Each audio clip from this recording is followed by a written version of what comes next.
can a freshwater lake appear to float hundreds of feet above the sea? On the island of Vágar, Survogsvatn sits so close to the Atlantic that photographs trick the eye. The answer lies in a landscape where every cliff edge drops into cold ocean.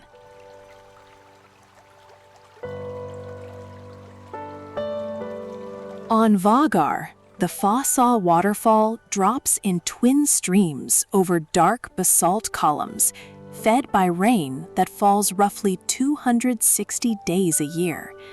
The rock is ancient volcanic basalt, laid down when the North Atlantic was still opening. Along the coast, the village of Gjógv sits on a green plateau above the sea. Until a tunnel was cut through the mountain in 2004, residents reached the outside world only by footpath or by boat.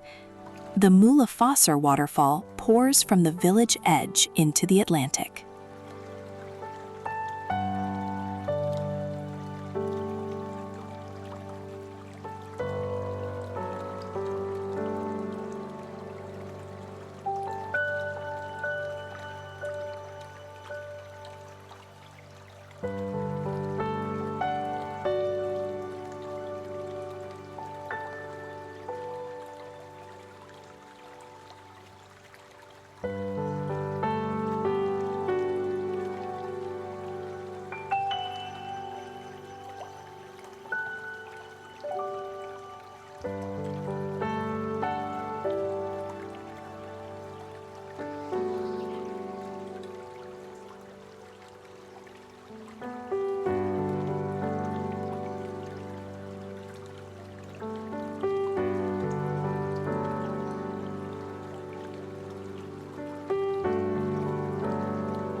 Survogsvatn is the largest lake in the Faroe Islands, covering about 14 square kilometers.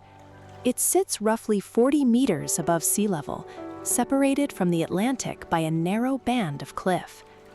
From certain angles, the lake appears to hang in the air, an illusion caused by the sheer drop to the ocean below.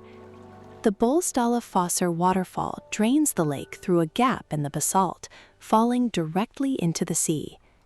Hikers follow the cliff edge along Trøllkonufingur, where the rock wall plunges straight down into cold water.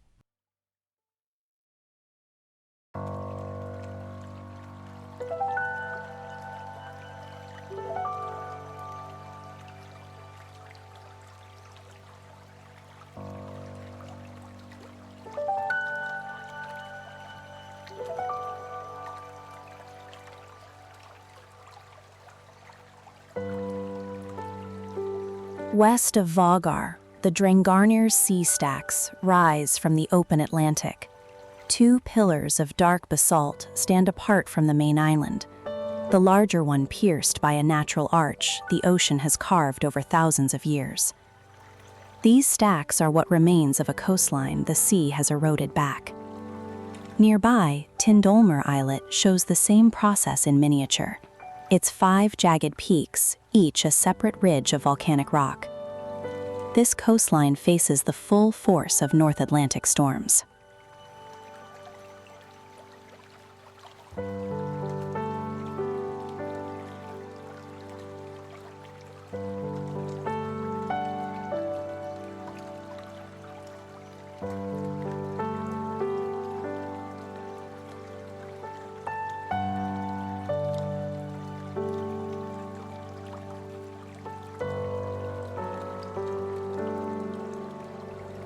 On Eysturoy, the village of Gjógv sits in a narrow green valley between steep mountains and the sea. Its name means gorge, after the deep cleft in the basalt that serves as a natural harbor. Boats shelter in the gorge instead of an artificial dock.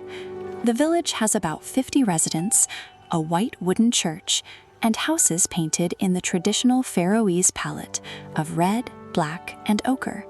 Stockfish still hangs on wooden racks beside the buildings, drying in the wind as it has for centuries.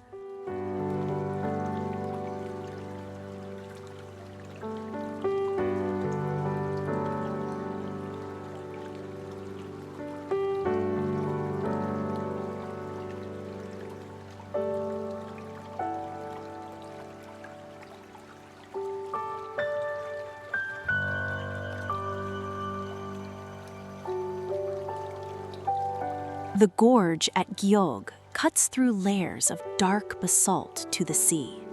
At low tide, fishing boats rest on the rocky floor.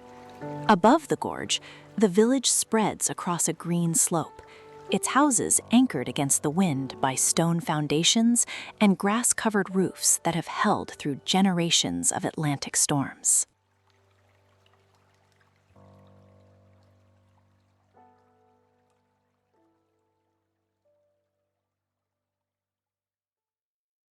The canyon walls show horizontal bands of basalt, each layer a separate lava flow from the volcanic period that built these islands. The houses above use tarred black wood, red paint, and white trim, colors originally derived from iron oxide and whale oil. The cliffs drop straight into deep water on the seaward side.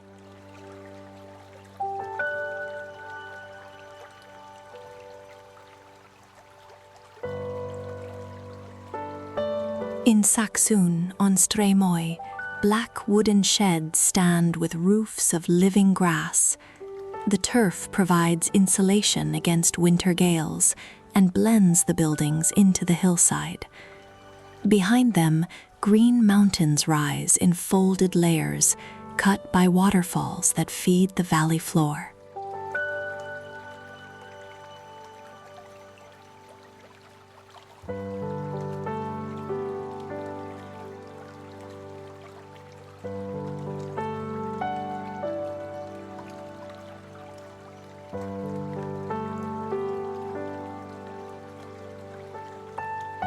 A white church with a grass roof sits below the mountain, its graveyard enclosed by a low stone wall. A single road winds down the valley past the church, crossing a stream on a small stone bridge. A few cattle graze along the roadside.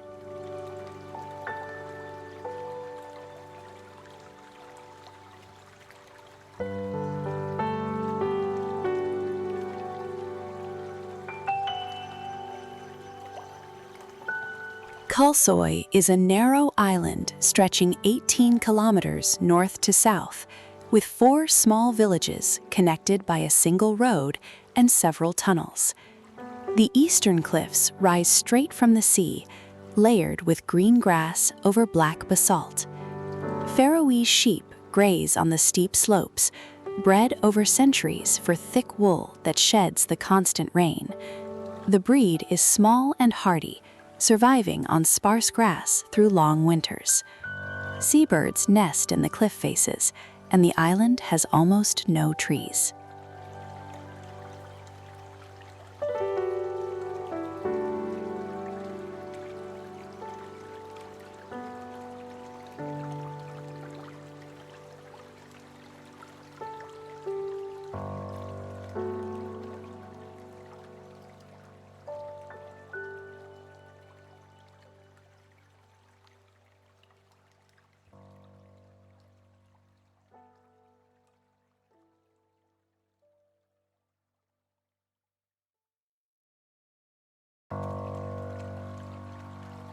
At the northern tip of Kalsoy, the Kalsoy lighthouse stands on a grassy ridge above sheer cliffs.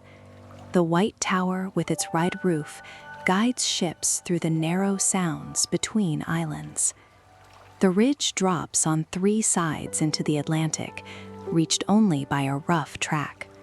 Fog is common here, and the light is essential for fishing boats passing between Kalsoy and Kunoy. The cliffs below hold nesting grounds for thousands of seabirds, including puffins that dig burrows in the grass above the rock face.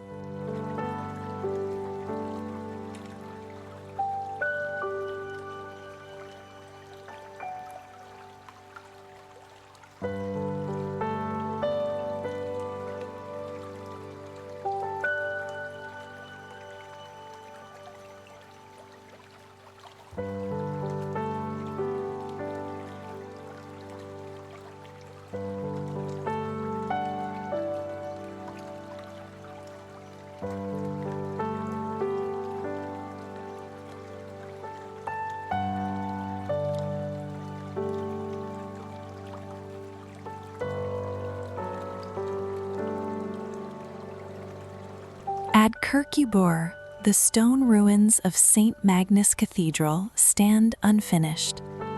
Construction began around 1300, but was never completed, leaving walls of basalt open to the weather.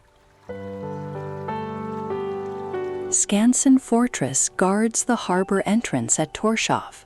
Built in the 1580s to defend against pirates, it still mounts old bronze cannons and a working lighthouse.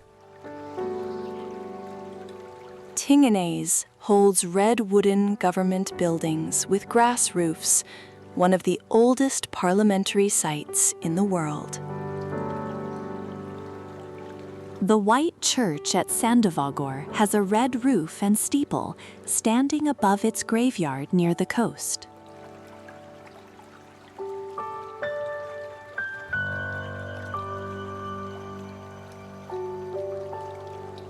Salmon farming is now the largest export industry in the Faroe Islands, surpassing traditional whitefish.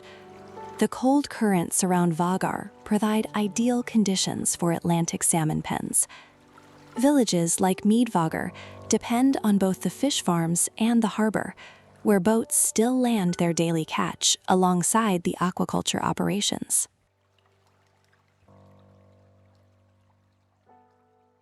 Klaksvík, the second largest town in the Faroes, sits between steep mountains and a busy fishing harbor. A narrow road winds along the northern coast toward Viðareiði, the northernmost village in the Faroe Islands. It clings to grassy cliffs that drop into the Atlantic on one side and rise into cloud-covered mountains on the other. The village sits on a narrow isthmus between two fjords. Near Sandavagur, the Trøllkonufingur sea stack rises from the Atlantic like a dark finger of basalt. Folklore names it the witch's finger, a pillar of volcanic rock the sea has separated from the cliff. The Vágar coastline near the Witch's Finger shows the same geology, dark basalt columns topped with green grass, plunging into deep water.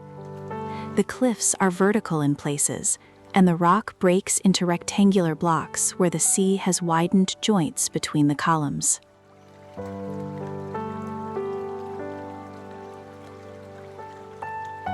The Trøllkonufingur cliff is a vertical basalt wall above the Atlantic. A dirt path follows the cliff top, where hikers look down to the sea and across to where Sorvagsvatn drains over the rock.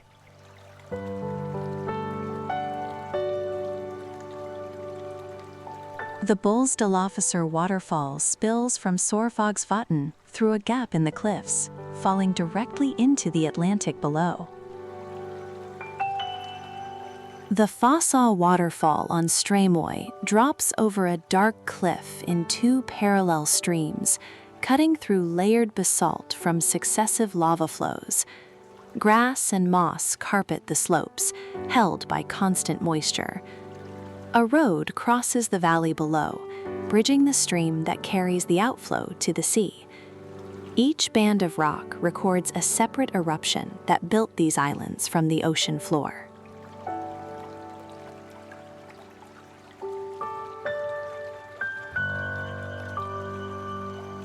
The lake that seemed to float above the ocean ends here, where the Múlafossur waterfall pours from Gásadalur's green cliff straight into the Atlantic, closing the circle from freshwater to salt.